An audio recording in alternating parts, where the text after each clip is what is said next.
गुरु पूर्णिमा की कहानी बहुत पुरानी बात है। जब न कोई ग्रंथ था न कोई धर्मशाला। जब इंसान केवल जीवित रहने की कोशिश में था, लेकिन जीवन का अर्थ किसी को नहीं पता था। उसी समय हिमालय की एक गुप्त कुटिया में एक दिव्य बालक ने जन्म लिया। उसका जन्म आषाढ़ मास की पूर्णिमा को हुआ था। माँ का नाम था सत्यवती और पिता काशी पराशर। बालक का नाम रखा गया कृष्ण द्वैपायन। बाद में यही बालक पूरे संसार में प्रसिद्ध हुआ महर्षि वेद व्यास के नाम से। बचपन से ही वह मौन रहना पसंद करता था। जहां दूसरे बालक खेलते, वह नदी किनारे बैठकर सुनता था प्रकृति की भाषा। तारों से संवाद करता, पत्तों से ज्ञान लेता और हवा से जीवन के रहस्य समझता।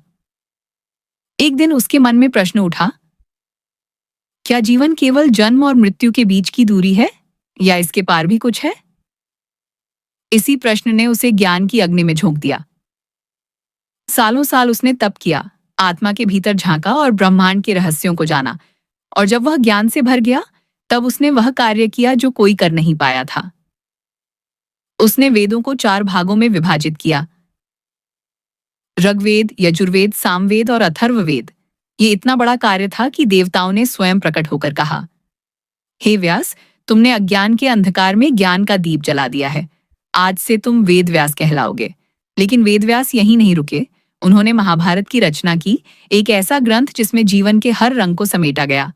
उन्होंने 18 पुराण लिखे, श्रीमद्भगवद गीता का ज्ञान दिया और सबसे महत्वपूर्ण, उन्होंने अपने शिष्यों को यह सब सिखाया। वेद व्यास कहते थे, पुस्तकें केवल शब्द देती हैं, लेकिन गुरु दृष्टि देता है।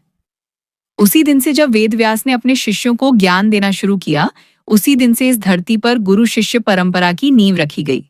और जिस दिन वे जन्मे थे, वह दिन बन गया गुरु पूर्णिमा।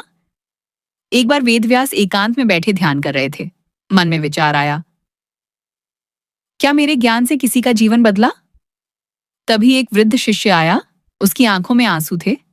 वह बोला, गुरुदेव, जब मैं जीवन से हार चुका था, तब आपकी बताई गीता की एक पंक्ति ने मुझे फिर खड़ा कर दिया। कर्म किए जा, फल की चिंता मत कर। वेद व्यास मुस्कुराए। उन्हें उत्तर मिल गया था। गुरु वही है जो भटके को राह दिखाए, जो टूटे को फिर से जोड़े और जो अंधेरे में दीपक बन जाए।